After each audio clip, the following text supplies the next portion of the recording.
తీసుకెళ్ళాను. నాకు 12 ఏళ్ళ ఫోన్ చేశారండి. అబ్బాయిని తీసుకెళ్ళాను.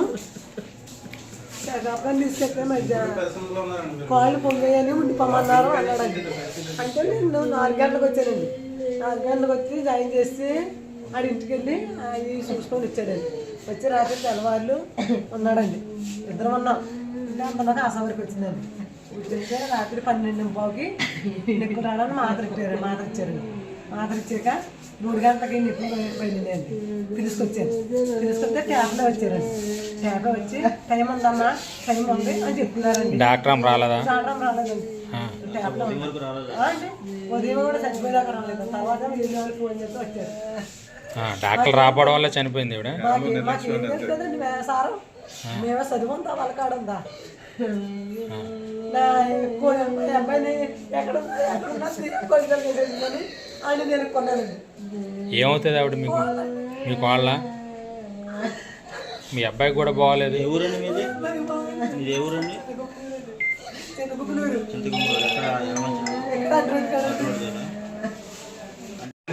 గంటలకు విడిచోదేసి మేము వస్తే తప్ప కానీ స్టాఫ్ పర్యటన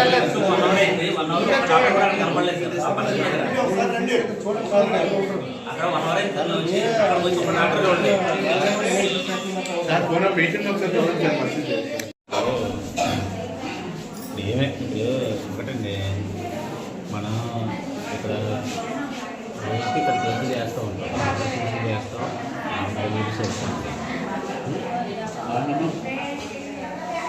ఒకసారి ఉండనమ్మా.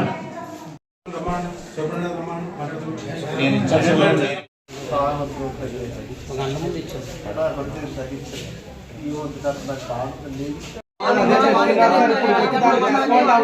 చెప్తున్నారు సార్. బయటికి వెళ్ళండి. మీరు ఎవరైతే ఉన్నారో వెనక వాళ్ళు వచ్చి మాట్లాడండి.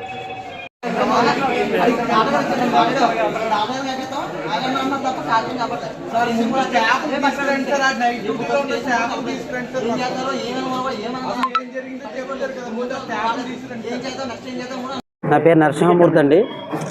ఆ చనిపోయిన అమ్మాయికి అన్నయ్య అవుతాను. నిన్న మార్నింగ్ 11 o'clock తీసుకొచ్చామండి ఇక్కడికి. ప్రెగ్నెంట్ అని, కాళ్ళు వాపులు ఉన్నాయని తీసుకొస్తే చేసుకున్నారు. అడ్మిట్ చేసుకున్న తర్వాత మార్నింగ్ 3 o'clock పెయిన్స్ వస్తున్నాయి అన్నారు. ట్యాబ్లెట్ ఇచ్చారు. తర్వాత 3 నుంచి 7 వరకు ఎవరు పట్టించుకోకపోవడం వల్ల ఆవిడ లోపల మినిమం ఆపరేషన్ థియేటర్ కూడా తీసుకెళ్ళలేదు. ఎవరు తీసుకెళ్ళిపోవడం వల్ల ఆవిడ చనిపోయింది 7 గంటలకి.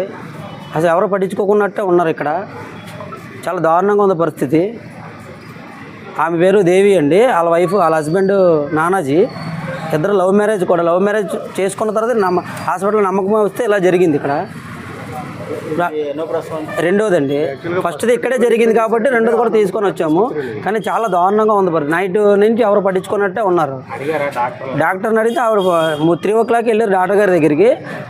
స్టాఫ్ నర్స్ వచ్చారు అంతే తప్ప డాక్టర్స్ రాలేదు.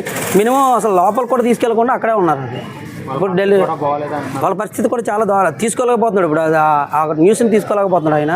ఇప్పుడు ఆయన పరిస్థితి కూడా చాలా దారుణంగా ఉంది. పరిస్థితి ఏంటంటే అర్థం కావట్లేదు. ఆయన ఎట్రో ఎంప్లాయీ అండి. ఎట్రోలో ఎంప్లాయీ కింద చేస్తున్నాడు. హానర్ ల్యాబ్లో ఎంప్లాయీ కింద చేస్తున్నాడు.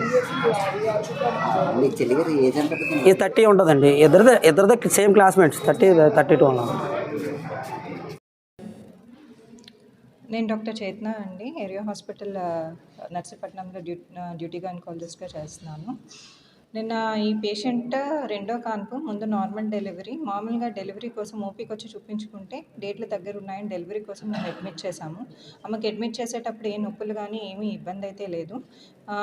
రాత్రి వరకు బీపీ మానిటరింగ్ అంతా చూసుకొని రాత్రి నొప్పులు రావడానికి టాబ్లెట్ అనేది పెట్టడం జరిగింది.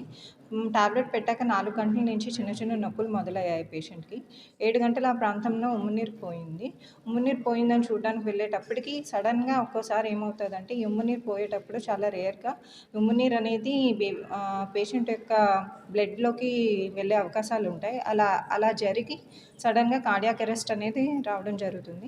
ఈ పేషెంట్కి మోస్ట్ ప్రాబబుల్ కాజ్ అదే అవుతుందండి. ఎందుకంటే సడన్గా మాకేం టైం ఇవ్వలేదు. పేషెంట్ సడన్గా కొలాప్స్ అయిపోయి ఫిట్స్లా వచ్చేసి నురగంతా మౌత్లోంచి అదే వచ్చేసి అసలు వెంటనే కొలాప్స్ అయిపోయారు. ఎంత సేవ్ చేయడానికి సిపిఆర్ అవి చేసాం కానీ పేషెంట్ని సేవ్ చేయగలిగాం. రాత్రి జాయిన్ అయిన దగ్గర నుంచి కూడా 12:30కి వచ్చింది సార్ కేసు. అది ప్రీవియస్ నార్మల్ డెలివరీ, అందు గురించి అబ్జర్వేషన్లో పెట్టి అడ్మిట్ చేయడం జరిగింది కేసు. అప్పుడు కూడా ఆవిడకి పెయిన్స్ కానీ రావడం కానీ ఏమి లేదు. అలాగే ఏంటంటే లేబర్లో కూడా ల్యాండ్ అయ్యేలా కూడా లేదు. అందు గురించి ఏం చేస్తామంటే అబ్జర్వేషన్లో ఉంచాం. అదే ముందు ఆపరేషన్ కానీ రిస్క్ ఉంటే వెంటనే ఇమీడియట్గా ఆపరేషన్ చేయడం, లేకపోతే మరీ ఇంకా కాంప్లికేటెడ్గా ఏమైనా ఆవిడకి ఏమైనా ఉంటే హైర్ సెంటర్ రిఫర్ చేయడం జరుగుతూ ఉంటుంది రొటీన్గా జరిగే ప్రాసెస్లో. ఇప్పుడు జనరల్గా వచ్చిన కేసులు లేబర్ పెయిన్స్ లేకపోయినా సరే మేము అబ్జర్వేషన్లో ఉంచుతాం.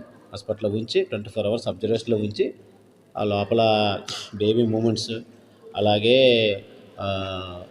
ఏమైనా మునిగిపోయిందా లేకపోతే ఏమైనా బ్లీడింగ్ ఏమైనా అవుతుంది, ఇవన్నీ కంటిన్యూస్గా అబ్జర్వేషన్లో చూసి దాన్ని బట్టి డిసైడ్ అవుతుంది.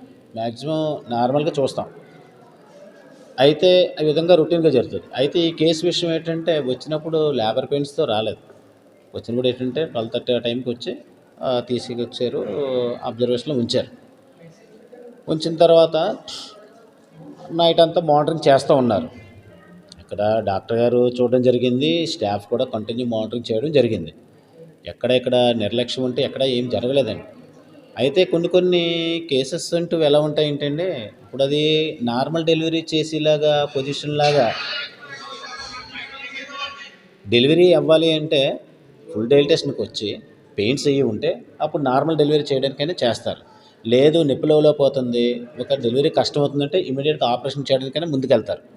2 అయితే వీడికి డెలివరీ అవిలాగా సిచ్యువేషన్ కూడా 1 or 2 centimeters డైలటేషన్లోనే ఉన్నది నాకు చెప్పిన దాని ప్రకారంగా. అయితే ఒక్కోసారి ఏమవుతుందంటే కొన్ని కేసులు 1,00,000 కేసుల్లోని అటువంటి కేసులు ఒక కేసు ఎప్పుడైతే లోపల ఉమ్మనీరు సడన్గా పోయిన వెంటనే పోయినా పర్లేదు అదే చెప్తున్నాను సార్, అదే చెప్తున్నాను. ఇప్పుడు పేషెంట్ వచ్చినప్పుడు అన్నీ బాగానే ఉన్నాయి, ఏమాత్రం బాగోలేదు అంటే ఇమీడియట్గా కొంతవరకు చూస్తాం. కాకపోతే బాగోలేని పరిస్థితిలో రాలేదు. హెచ్బీ బాగుంది, రక్తం బాగుంది, బీపీ బాగానే ఉంది, బ్లడ్ టెస్ట్లు కూడా అన్నీ నార్మల్గానే ఉన్నాయి. అదే కొంచెం బ్యాడ్గా ఉంటే ఇమీడియట్గా మేము చెప్పేస్తాం, అమ్మా ఈ కేసు ఇక్కడ అవ్వదు అని చెప్పేసి ముందుగానే ఐడెంటిఫై చేసి రిస్క్ ఉంటే మాత్రం హై రిస్క్ అయినా సరే కంపల్సరీ రిఫర్ చేస్తాం. కొంతమంది అయినా సరే కొంచెం చేయించుకుంటారంటే చేస్తాం. కాదు ఇది హై రిస్క్ కేసు కాదు, ఇది నార్మల్ కేసే, నార్మల్గా వచ్చిన కేసే. అయితే ఏంటంటే దీంట్లో ఏంటంటే ఉమ్మునీరు ఒకసారి పోయినప్పుడు ఏంటంటే కింద పోవడంతో కొంత బ్లడ్లోకి వెళ్ళే అవకాశాలు ఉంటాయి. బ్లడ్లోకి ఇప్పుడు సపోజ్ మన వెయిన్స్లోకి ఎయిర్ వెళ్ళింది అనుకోండి, వెంటనే హార్ట్ అటాక్ వచ్చేస్తుంది, బ్లాక్ అయిపోతుంది వెజల్స్. లేదు అలా కాదు సార్. మీరు అంటే ఇప్పుడు సార్ ఇప్పుడు ఎలా ఉంటుందంటే సార్, మనము 100-200 కేసులు చేస్తూ ఉన్నప్పుడు బాగా చేస్తాను అన్నది ఓకే, అదంతా ఇప్పుడు ఏంటి చిన్న కేసు మీ చిన్న అంటే చిన్న అని కాదు, ఇది చాలా పెద్ద సమస్య. ఇంచేతంటే తండ్రిగా పాపం వాళ్ళ ఆవిడికి బాధపడుతున్నాడు, మా కళ్ళ ముందు చూస్తే మేము కూడా బాధపడుతున్నాం.